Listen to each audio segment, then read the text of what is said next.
안녕하십니까. 클로커스 MSP팀 리드를 맡고 있는 박형서입니다. MSP 그룹의 지민근 매니저입니다.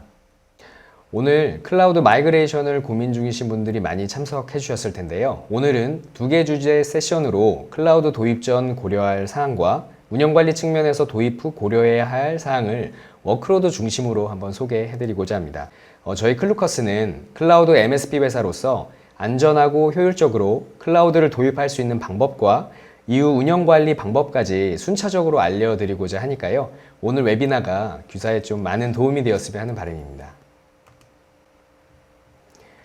우선 지금 보시는 목차에 맞춰서 한번 설명을 해드리고자 하는데요. 이번 세션에서는 안정적인 마이그레이션 로드맵을 기획하는 단계부터 애저 기능을 활용해서 이 시스템을 최적의 상태로 배포하기까지의 주요 관점에 대해서 한번 다뤄보고자 합니다. 그럼 첫 번째 순서로 마이그레이션 로드맵에 대해서 다뤄보도록 하겠습니다. 소위 카프라고 하는 표준화된 마이그레이션 방법이 있는데요. 한마디로 요약해보자면 온프레에서 클라우드로 전환을 고려할 경우에 왜, 누가, 어떻게, 무엇을이라는 기준을 만들어 놓고 최적의 방식으로 이전하는 것을 의미합니다. 많은 고객분들이 온프레미스에서 클라우드로 전환을 계획할 때 너무 막연하다는 의견을 주시는데요. 카프 절차가 실제로 도움이 될까요? 큰 도움이 되죠. 사실 클라우드로 전환을 고려할 때 가장 걱정되는 부분은요. 이 서비스 가용성이 떨어지거나 예상보다 높은 비용이 나오는 점일 거예요. 이 카프에서 정의하는 표준화된 절차에 따라서 마이그레이션을 고려해보면요. 가장 안정적인 로드맵을 설계할 수 있고 여기에 솔루션 어세스먼트 과정이 있습니다. 이 과정을 거치게 되면 기존 시스템을 현대화할 수 있는 인사이트를 조금 얻을 수가 있죠. 이 부분은 다음 화면 보면서 가볍게 짚고 넘어가 보도록 하겠습니다. 예전에는 그 계획 없이 클라우드로 마이그레이션 하는 와중에 사실 여러 사건 사고들이 있었습니다. 이 마이그레이션 할 수 없는 시스템이었는데 배포 아키텍처에 포함시켜서 중간에 계획이 틀어지는 경우도 있었고요. 또 예상보다 많은 비용이 청구되는 경우도 있었어요.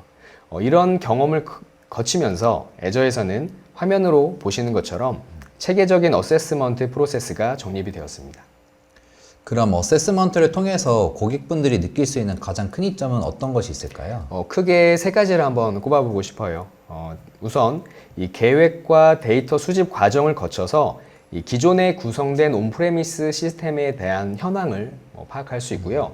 두 번째로는 이 실행 방안을 제안하는 과정에서 기존 시스템을 클라우드 위에서 현대화하는 그러한 방식에 대한 인사이트도 얻을 수 있습니다.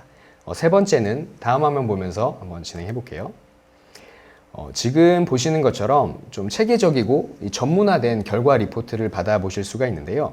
핵심은 바로 클라우드로 시스템을 가장 빠르고 안전한 방식으로 마이그레이션 할 수 있도록 로드맵을 제시해 준다는 점에 있겠네요. 지금 화면을 보면 다양한 템플릿으로 리포트가 작성되어 있는데요. 이 중 가장 중요한 산출물을 뽑자면 어떤 게 있을까요? 우선 고객사 시스템 성능을 평가한 뒤에요. 이 클라우드로 이전할 때 서비스 등급을 정의하는 이 사이징 과정이 있습니다. 그리고 마이그레이션 후에 월간 연간 비용이 어떻게 발생할지에 대한 이 TCO 자료가 또 있죠. 많은 고객분들은 이 과정을 통해서 클라우드로 마이그레이션 한 이후에 비용 절감 효과가 실제로 있다는 걸 알게 되십니다. 저는 지금까지 클라우드로 마이그레이션 하기 전에 여러 고려사항과 절차에 대해서 한번 안내를 드렸어요.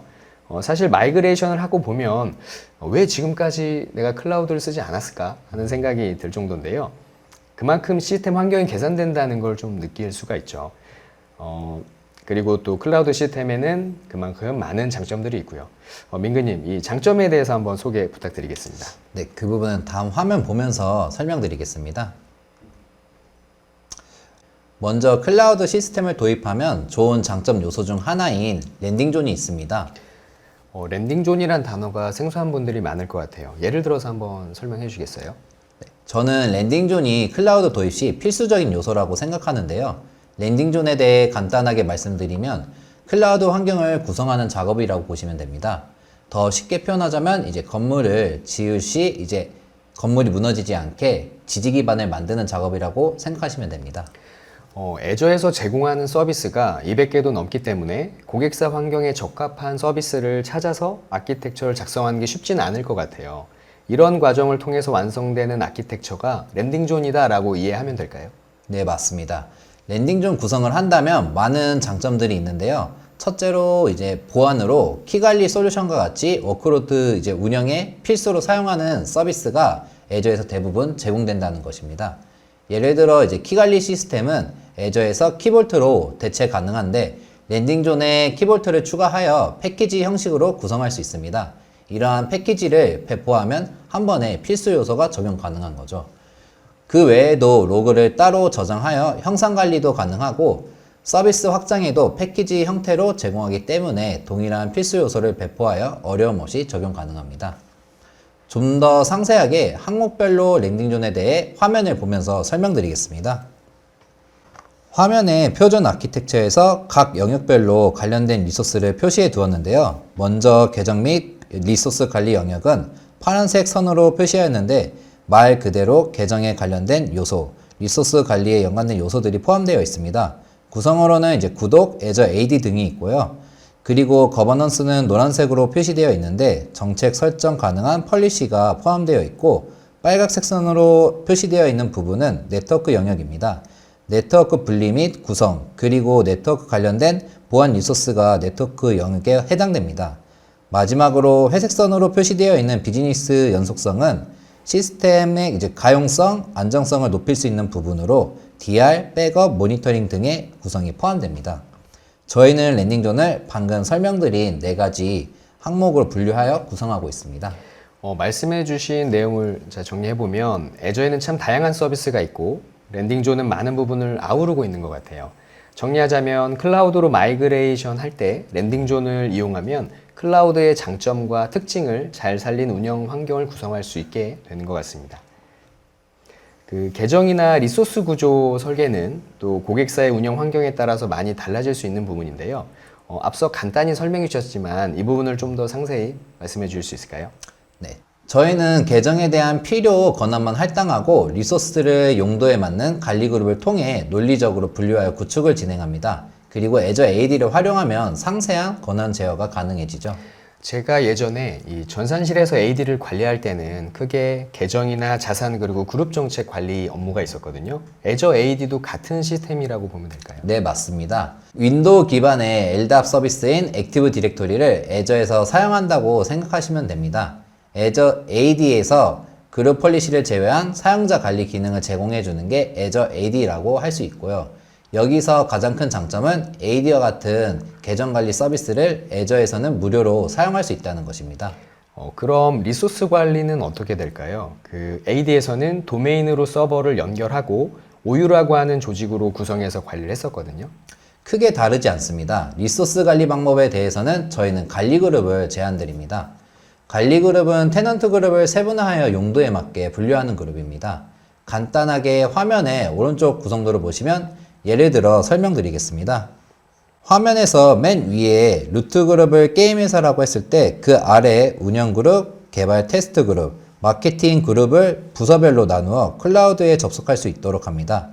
열쇠 모양으로 보이는 것이 구독이고 그 아래 상자 모양이 리소스인데 화면을 보시면 계층적으로 루트 그룹 밑에 관리 그룹, 그 밑에 구독, 리소스가 속해 있는 것을 알 수 있습니다. 화면에서 프로덕션 그룹에 속한 직원은 프로덕션 그룹 밑에 있는 구독 2개만 접근할 가능하고 다른 그룹에 속한 직원 또한 자신이 속한 그룹에만 접근할 수 있습니다. 이렇게 제한된 접근 설정으로 작업자 실수 또한 줄일 수 있을 뿐더러 자신이 속한 그룹의 리소스만 볼 수 있기 때문에 자산 관리에도 용이해질 수 있습니다. 좀 복잡한 구조인데 예를 들어서 말씀해 주시니까 좀 더 쉽게 이해가 되는 것 같네요. 이 정리를 해보자면 사용자 시스템 자산을 그룹핑하고 필요에 따라 권한을 부여할 수 있다는 것이 큰 장점인 것 같습니다. 이런 권한 설정 작업이 마이그레이션 과정에서 실제로 어떻게 수행되는지 한번 보여주실 수 있을까요? 네, 그럼 권한을 커스텀하게 조합하는 사용자 지정 역할을 어떻게 만드는지부터 역할 기반 권한 설정에 따라 어떻게 동작하는지 영상을 보면서 설명드리겠습니다. 화면을 보시면 지금은 구독의 액세스 제어에 들어와 있습니다. 앞서 말씀드린 사용자 지정 역할을 할당하기 위해서는 먼저 커스텀 역할을 만들어야 합니다. 역할을 만들기 위해서는 위쪽에 추가를 누르시고 사용자 지정 역할을 추가를 누르시면 생성할 수 있는데요. 보시면 커스텀 역할의 이름, 역할의 설명 등 입력 후에 어떠한 방식으로 역할을 만들지 선택할 수 있습니다. 저는 기존에 구성된 제이슨 파일을 가져와 생성하였는데요. 보시다시피 기존 역할을 복제해도 가능하고 아예 새로 만드는 것도 가능합니다. 후에 권한, 할당 범위 지정 후에 역할을 만들 수 있습니다. 저는 이미 만든 역할이 있기 때문에 만들어져 있는 역할로 보여드리겠습니다. 이제 되돌아와서 역할 탭에서 커스텀 롤을 지정을 하면 제가 만든 커스텀 역할을 볼 수가 있습니다. 보시면 이제 두 가지의 역할이 있는데 간단하게 이름하고 설명이 있습니다. 아까 생성 시에 입력한 값이 표시된 거라고 생각하시면 되고요. 오른쪽에 세부 정보를 누르시면 제가 설정한 권한들을 볼 수가 있습니다. 이제 다시 나가셔서 화면에 보면 제가 만든 역할이 두 가지인데 하나는 네트워크 시큐리티 그룹의 독자 권한만 할당하였고 다른 하나는 가상머신과 관련된 리소스를 볼 수 있고 추가로 가상머신의 시작과 재시작만 가능한 권한을 할당하였습니다. 해당 역할들이 할당된 계정으로 어떠한 액션이 가능하고 불가능한 부분을 보여드리도록 하겠습니다. 먼저 NSG 독자 역할이 할당된 계정으로 로그인한 모습이고요. 해당 계정은 구독에서 리소스를 조회할 시 NSG 항목만 보입니다. 제가 그렇게 권한을 설정했기 때문이고 이제 이 세 개의 NSG 중 하나에 접근을 보면 각 인바운드, 아웃바운드 설정은 다 볼 수 있지만 처음 설명드렸다시피 독자 권한만 줬기 때문에 수정이나 생성, 삭제는 진행이 안 됩니다. 한번 기존에 보이는 규칙을 수정해 보겠습니다. 해당 규칙에서 이제 우선순위만 수정을 해보면 제가 지금 1000으로 되어 있는데 1001로 수정을 하고 저장을 해 보겠습니다. 그러면 이제 화면에 보이는 것과 같이 권한 부족으로 인한 이제 오류가 발생하게 됩니다. 삭제를 진행하여도 동일한 오류가 발생하고요. 제가 인바운드 규칙을 추가를 해도 보이는 것과 같이 동일한 오류가 발생합니다. 다음으로는 이제 아까 보여드렸던 커스텀 역할 중에 가상머신 작동자 역할에 대해 보여드리겠습니다. 지금 가상머신 작동자 역할이 할당된 계정으로 로그인 하였고요. 이제 리소스를 한번 확인해 보겠습니다. 리소스를 확인해 보면 가상머신과 관련된 리소스가 조회가 되고 가상머신 중 하나에 접근을 해 보면 이제 가상머신의 정보가 보입니다. 제가 그럼 삭제를 한번 진행해 보겠습니다. 제가 이 계정의 역할에 이제 삭제에 대한 권한을 주지 않았기 때문에 삭제는 실패하게 되는데요. 권한 부족 오류가 발생하는 모습이 보입니다. 중지를 눌러보면 중지 또한 동일하게 이제 권한이 부족한 오류가 발생하고요. 다만 제가 아까 말했던 것처럼 시작과 재시작에 대한 권한은 주었기 때문에 재시작을 한번 눌러보면 이제 보이는 것과 같이 정상적으로 실행되는 것을 확인할 수 있습니다. 앞서 제가 생성한 것 같이 커스텀 역할을 사용하면 이점이 있다고 생각합니다. NSG 독자 역할과 같이 특정 리소스에 대한 특정 권한을 주는 것은 고객사에 따라 인프라 운영 환경이 도움이 될 수가 있다고 생각하는데요.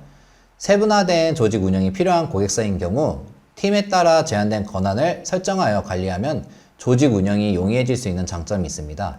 그리고 가상머신 작동자와 같은 경우 리소스에 대한 수정이나 삭제 권한이 없기 때문에 실수로 인한 이제 인프라 삭제가 발생하지 않습니다.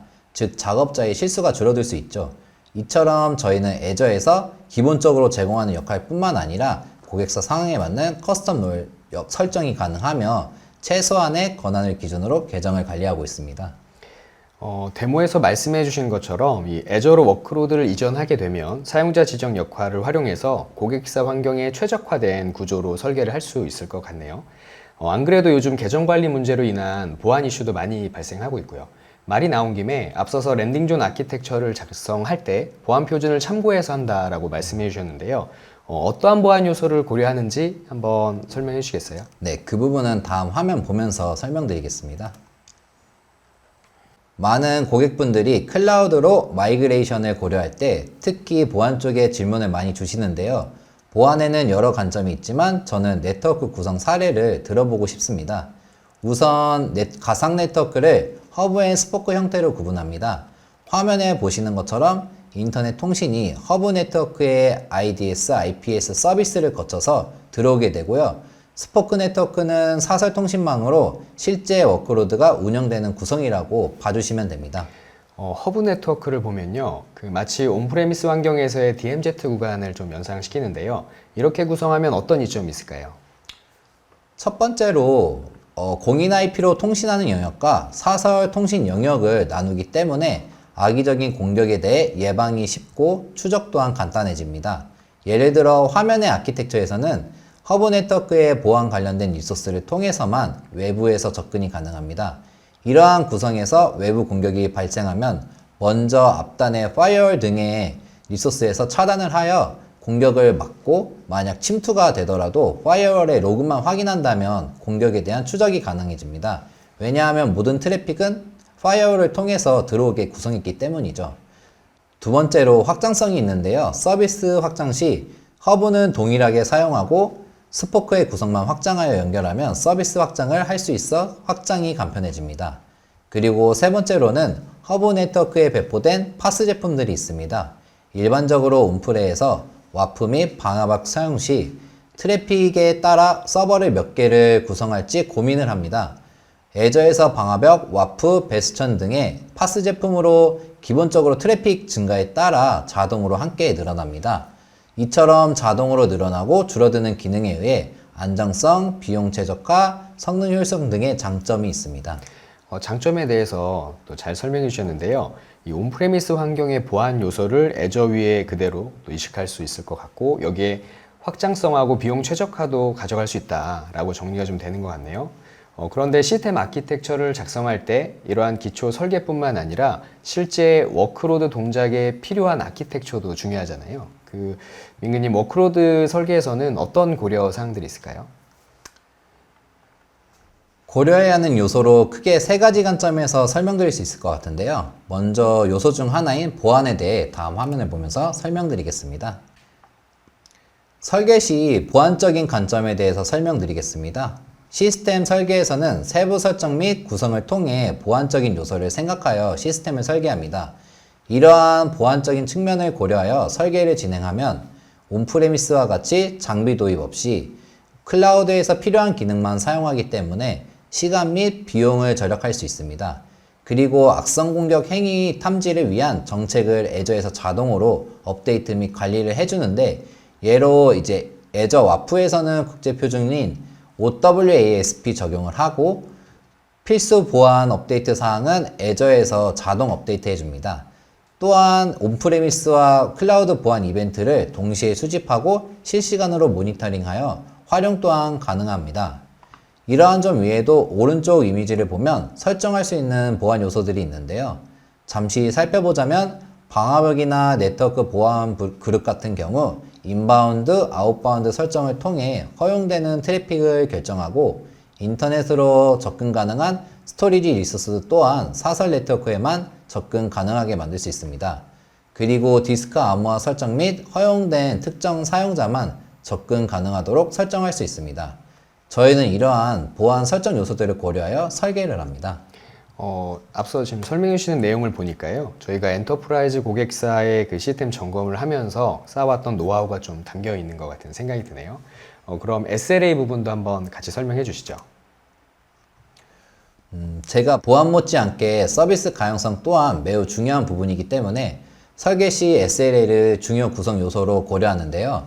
클라우드 서비스의 장점 중 하나는 모든 서비스에 대한 가용성을 클라우드 벤더에서 SLA로 약속하기 때문에 클라우드 플랫폼에 대한 신뢰도가 높다는 점입니다. 물론 애저도 마찬가지고요. 이 SLA라는 단어가 익숙하지 않은 분들이 많을 것 같아요. 좀 간단히 설명 부탁드릴게요. 클라우드 벤더에서 서비스 사용자들에게 가용성 보장을 약속하는 계약이라고 보시면 됩니다. 그리고 각 리소스별로 보장하는 SLA가 따로 있고요. 이 클라우드는 리소스 변경이나 서비스 등급이 손쉬운 만큼 SL에도 좀 여러 기준이 있을 것 같은데요. 사례를 들어서 한번 말씀해 주시겠어요?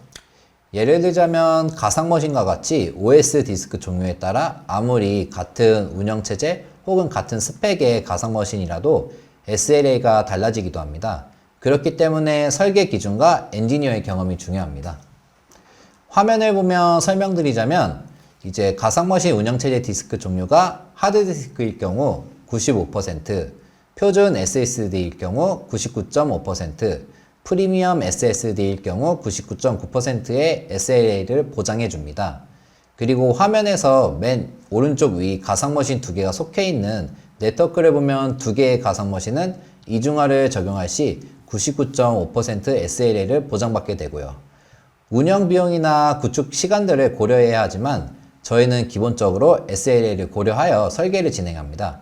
그래야 고객분들이 원하는 수준으로 서비스를 운영할 수 있기 때문이죠. 이 말씀해 주신 내용처럼 애저에서는 내가 운영하는 서비스가 어느 정도 SLA를 보장받고 있는지 계산해 볼 수도 있고, 또 나가서는 이 서비스 중단에 대한 대비책도 미리 준비해 볼 수 있을 것 같은 생각이 드네요. 그러면 아키텍처를 작성할 때 또 한 가지 고려사항이 있다면 뭐가 있을까요? 네, 마지막 요소로 현대화를 고려하는데요. 다음 장표를 보면서 설명드리겠습니다. 현대화는 기업 요구에 맞게 클라우드 우선 모델로 업데이트하는 작업이라고 생각하시면 됩니다. 이 현대화라고 하는 개념은 한마디로 조금 정의하기가 어려운데요. 저희가 아키텍처를 구성할 때 이 고객사에 제안하는 현대화는 실무적으로 어떤 부분을 의미할까요? 현대화 요소가 있는 리소스인 애저 와프를 예로 들면 애저에서는 따로 와프 솔루션을 구매하지 않더라도 OWASP 기준 보안 정책을 자동으로 업데이트 해줍니다.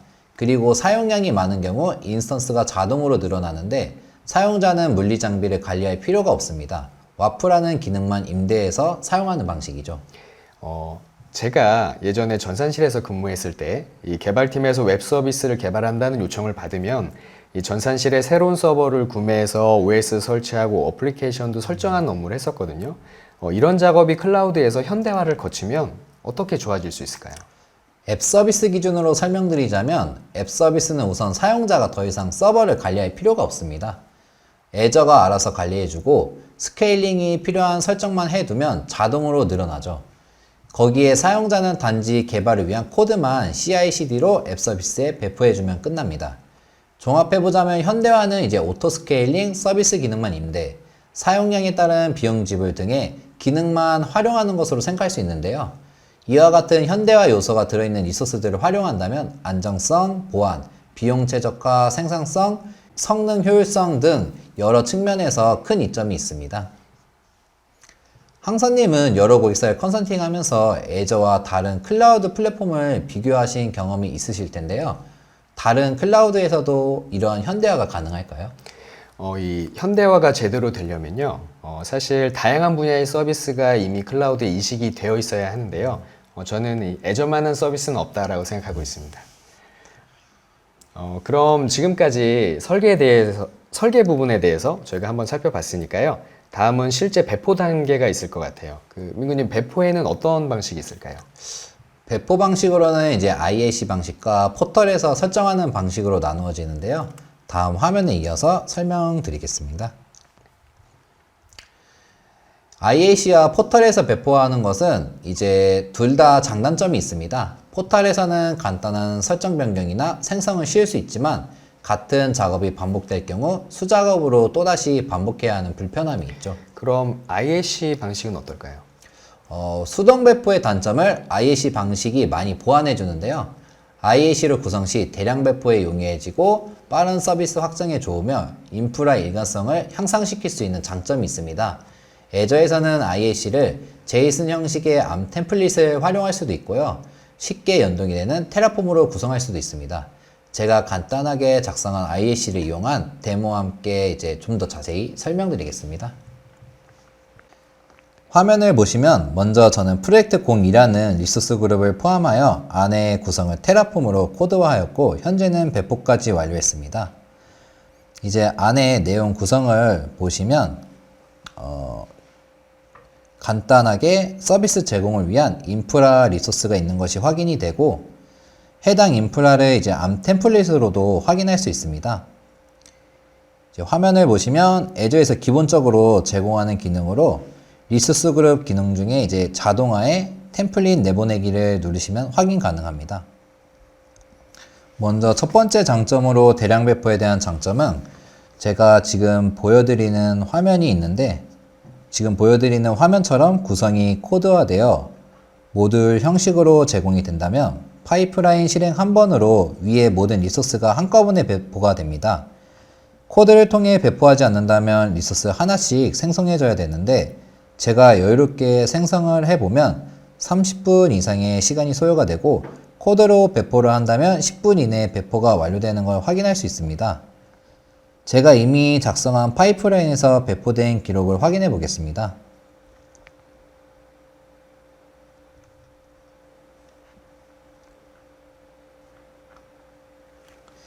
게임 1이라는 파이프라인에서 최근 기록을 보면 시간이 8분 정도 걸린 것을 확인할 수가 있고요.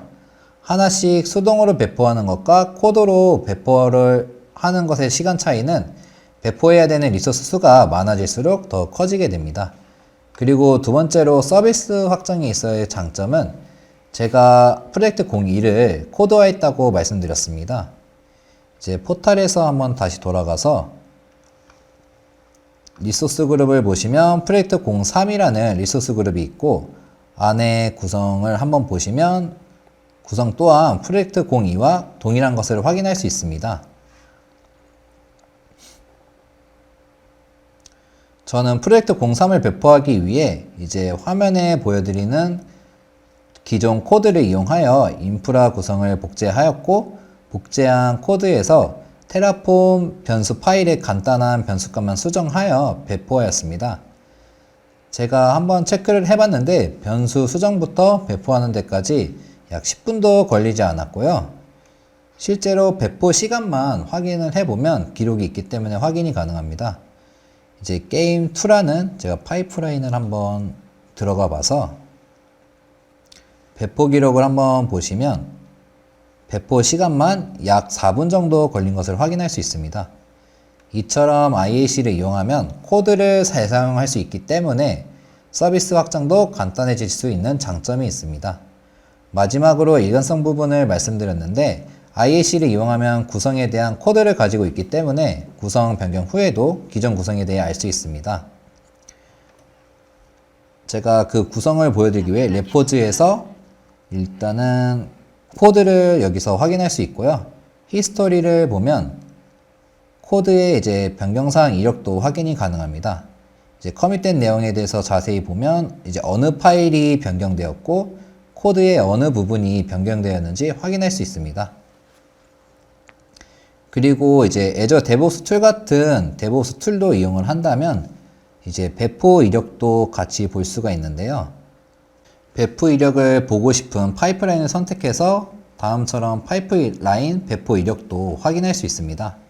앞서 말한 변경 이력 및 배포 이력이 형성 관리할 수 있게 해주며 자동화된 시스템으로 작업자의 실수도 줄여들 수 있게 해줍니다.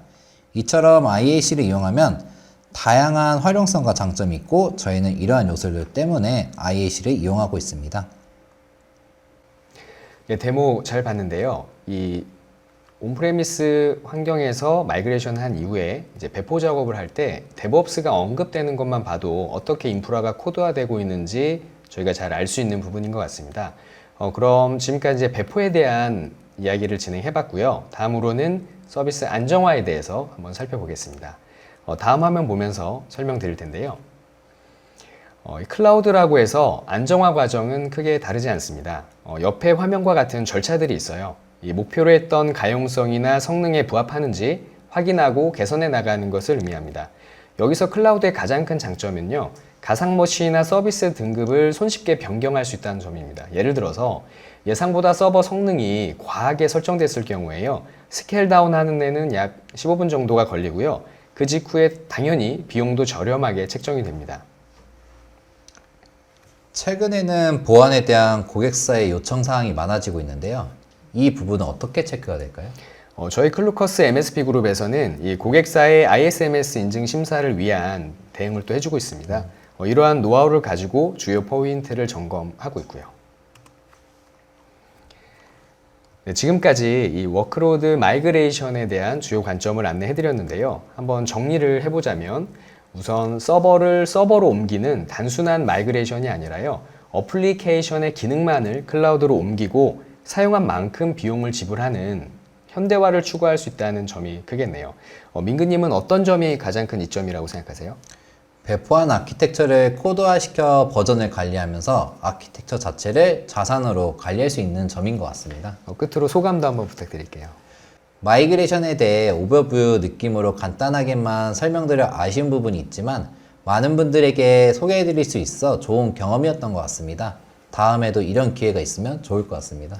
예, 저희 첫 번째 세션은 여기서 마무리하고요. 5분 정도 잠시 쉬는 시간을 갖고 운영 프로세스를 운영 플랫폼으로 마이그레이션 하는 과정을 한번 소개해 드리겠습니다. 그럼 잠시 후 뵙겠습니다. 감사합니다. 감사합니다.